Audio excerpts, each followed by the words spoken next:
4 वर्षांपासून धवलपूर गावाच्या जमिनीने पाणीला हात पण लावायचं बंद केलं होतं. शेत बंजर पडले होते आणि विहीर खाली पडल्या होत्या आणि गाववाल्यांच्या डोळ्यांमध्ये फक्त दुःख होती. उन्हाळ्यात बेहाल हरिराम आपल्या बायको सीमाला बोलतो. सीमा, आता तर असं वाटतंय की श्वास सुद्धा गरम हवेमध्ये निघत आहे. कधीपर्यंत सहन करायचं हे सगळं? जोपर्यंत देवाला आपल्यावर दया नाही येत किंवा एखादा चमत्कार न होऊ. गावाची वीज सरकाराने पहिलाच काटली होती. शेतकऱ्यांकडे बिल भरण्याचा साधनच नव्हता आणि सरकाराकडून त्यांची आस पण मिटली होती. आणि तेव्हा गावामध्ये आला मुखिया रघुवंशी. आता सरकारकडून काही आपण अपेक्षा नाही ठेवायची. आपल्याला स्वतःच आपला रस्ता बनवावा लागेल. मला तुम्ही जमा केलेली पुंजी द्या. मी सगळ्या घरामध्ये सोलर पॅनल आणि कूलर लावेल. तुम्हा सगळ्यांना थंड हवा देऊनच राहील. गाववाल्यांना आशेची एक किरण दिसली. पण सरिता दीदी लोकांना नको म्हणायला लागली. विचार करा, ठोस नियोजनाशिवाय तुमच्याकडे असलेले थोडेसे पैसे वाया घालू नका. नका फसू या जाळमध्ये. यार, काहीतरी करावंच लागेल, नाहीतर या गर्मीमध्ये हे लोक मरून जातील. लोकांनी पैसे दिले. रघुवंशीने खोटा वादा केला होता. सोलर सिस्टम येईल, कूलर लागेल, पण कुणाच्याच घरी वीज आली नाही. रघुवंशीने आपल्या महल सारख्या घरामध्ये 5 AC आणि 10 कूलर लावले होते. गाववाल्यांना गेटवरूनच पळून देऊन लावलं. आपल्याला सगळ्यांना फसवले ह्या माणसाने. माझ्या मेहनतीची शेवटची कमाई पण चालली गेली. आता काय करायचं? हरिरामच्या डोळ्यामध्ये झोप नव्हती, फक्त घाम होता. दुपारी जेव्हा सूर्य आकाशाला पण जाळून टाकत होता, तेव्हा तो आपल्या हातामध्ये पंख घेऊन एका सुख्या तलावाच्या जवळ जाऊन बसला. जर एक थोडीशी हवा मला मिळेल, फक्त एक हवा थोडी. त्याच वेळेस तिथे एक साधू येतो. त्याच्या डोळ्यामध्ये चमक आणि चेहऱ्यावर रहस्य होता. बेटा, हा पंखा मला दे. गरमी खूप जास्त त्रास देत आहे. हे घ्या बाबा, पण हा खूप जुना पंखा आहे. जास्त हवा तुम्हाला देणार नाही. तुझं मन साफ आहे. तू हे मला शुद्ध मनाने दिलेलं आहे. आता माझी बारी आहे. तुम्ही या फळाला खाऊन झोपून जा.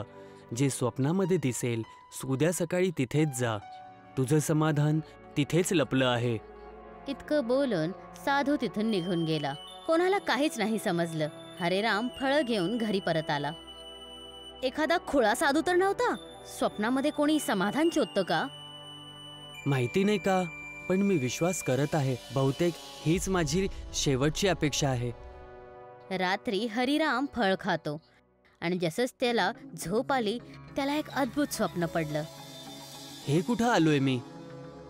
समोर खूप मोठी मोठी झाडं होती आणि फळांच्या जागी कूलर होते त्याच्यावर, आणि खूप सगळे कूलर आणि हवा इतकी छान, जसं तो डोंगराच्या मधोमधी बसलेला आहे. हे तर खरंच जादूचे झाडं आहेत. हरिरामचे डोळे उघडतात. तो घामामध्ये गदगदला होता. हरिराम आपल्या बायको सीमाला आपल्या स्वप्नाबद्दल सांगतो. सीमा, मला काही स्वप्न नाही तर काही खरंच दिसलंय वाटतं. मी त्या झाडांना बघितलं. सगळ्या झाडांवरती कूलर लटकलेले होते. थंड हवा. असं वाटलं की स्वर्ग खाली उतरून आलाय. अरे, उन्हाळ्याच्या मौसम मध्ये पूर्ण गाव कूलर कूलर ओरडत होतं आणि तुम्ही पण स्वप्नामध्ये तेच पाहताय. या मूर्खताला खरोखर मानणार आहात का तुम्ही? मी मानलं आहे सीमा, आणि मी त्या झाडांना शोधूनच राहील. हरिराम जंगलाकडे निघून जातो. खूप तासाची थकावट, तहान आणि उन्हाच्या मधोमधी जेव्हा त्याचं शरीर थकून गेलं होतं, तेव्हा एका झाडाच्या मागं त्याला तेच मोठं झाड दिसलं. आणि खरोखरच प्रत्येक झाडावर खूप सगळे कूलर होते. हे देवा, हे तर तेच आहेत. हरिराम पळत पळत एक कूलर तोडतो आणि त्याला घेऊन पळायला लागतो. सीमा, हे बघ, मी त्या झाडावरून हा कूलर घेऊन आलोय. मी माझ्या डोळ्यांनी बघितलं. ही तर किती विचित्र गोष्ट आहे. पण विचार करा, हे कूलर तर विजेने चालत असेल आणि आपल्याकडे वीज नाहीये. त्या क्षणी कूलर स्वतः चालू झालं आणि जी हवा आली ती इतकी थंड होती की AC पण कमी पडेल. हे राम, हे तर एक चमत्कारच आहे. हरिरामची जंगलाची गोष्ट आगीसारखी सगळीकडे पसरली होती. गाववाले हरिराम बरोबर त्या जंगलाच्या जवळ जाऊन पोहोचले, जिथे प्रत्येक फांदीवर कूलर लटकलेले होते. सगळेजण आपल्यासाठी एक कूलर तोडतात. दुसऱ्या दिवस गावाच्या गल्ल्यांमध्ये उन्हाळा नाही पण थंड हवा चालत होती. पहिली वेळा लोकांनी शांतीचा श्वास घेतला. संध्याकाळच्या वेळेस गाववाले एकत्रित होतात आणि हरिरामला बोलतात. थंड हवा तर भेटली, पण भुकेचं काय? शेत सुकून पडलेत, खायला काही नाही. आपल्याला काही विचार करावा लागेल. थंड हवेने तर पोट नाही भरत ना. हरिराम परत त्याच सुख्या तलावाजवळ जाऊन बसला. तो आकाश पाहत होता की तेव्हा तो साधू पुन्हा आला. आता बोल बाळा, मी तुझ्यावर कृपा केली की नाही? महाराज, तुम्ही हवा दिली पण जेवायला नाही दिलं. आमच्याकडे शेत नाही, रेशन नाही. आम्ही जगणार कसे? ज्या झाडावरून कूलर निघाले ते सगळे झाड तुझे आहेत. त्या कूलरला विक, पण फक्त त्याच श्रीमंत लोकांना ज्यांना याची कदर आहे, आणि जे पैसे मिळतील ते गावाच्या भलाईसाठी लाव. इतकं बोलून साधू पुन्हा रहस्यमय पद्धतीने निघून गेला. जसाच तो आला होता तसाच. भावांनी आणि बहिणींनो, आपण आता या कूलरांना फक्त दुसऱ्या गावातल्या श्रीमंत लोकांना विकणार. जो पैसा येणार त्याने आपण आपलं शेत परत जिवंत करूया. गाववाले तयार झाले.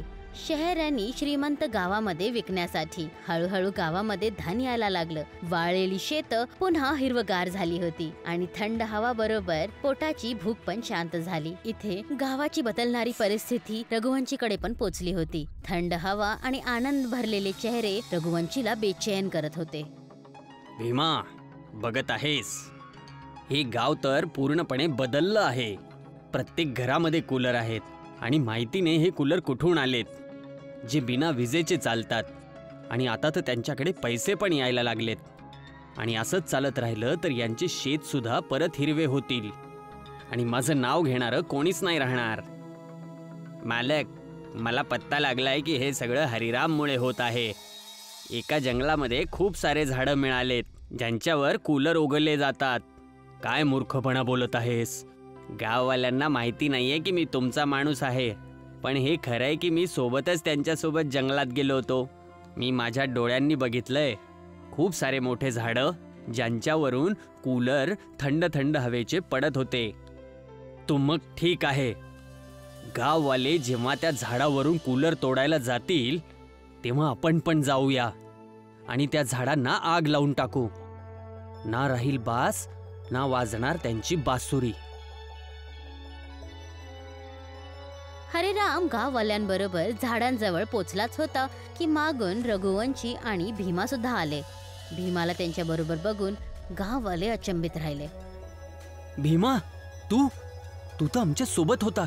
तू तर भाऊ बनून फिरत होता. हा तर खरंच आपला सापच निघालाय. आणि आता मी सरपंचींसोबत भेटून या झाडांना सगळ्या आग लावून टाकेल.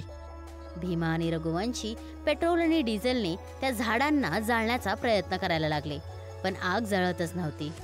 अचानक एक जोरात हवा आली आणि साधू तिथे प्रकट झाला. त्यांच्या डोळ्यामध्ये आता करुणा नाही पण राग होता. तुम्ही दोघांनी हद्द केलीये. आता तुम्ही जळून राख होऊन जाणार. भीमा आणि रघुवंशीच्या शरीरातून आग यायला लागली. ते ओरडायला लागले. महाराज, कृपा करा. ते कसेही असतील पण आपल्या गावातले आहेत. यांना वाचवा. साधूचा राग कमी झाला. आग विझली. रघुवंशी आणि भीमा कापायला लागले होते. त्यांच्या डोळ्यामध्ये पश्चातापाचे अश्रू होते. मी तुमच्यासोबत आणि सगळ्या गाववाल्यांसोबत खूप चुकीचं केलंय, तरी सुद्धा तुम्ही माझा जीव वाचवलाय. एक माणूसच दुसऱ्या माणसाची चिंता करतो, यालाच माणुसकी म्हणतात. मी फक्त हरिरामची ही खरेपणा आणि इमानदारी बघून या गावाची मदत केली. मी खूप वेळांपासून बघत होतो की हे गाव खूप त्रासामध्ये होतं. पण रघुवंशी, तुला सगळं माहिती असताना सुद्धा तू दुर्लक्ष केलं. तुझ्या हवेलीमध्ये AC लावलीस आणि या लोकांना गरमीमध्ये धकललंस. आम्हाला माफ करा महाराज. एका शर्तीवरती माफी मिळेल. आजपासून या गावाचा सरपंच रघुवंशी नाही, हरिरामच असणार. ठीक आहे, आता हरेरामच आमच्या गावाचा नवीन सरपंच असेल.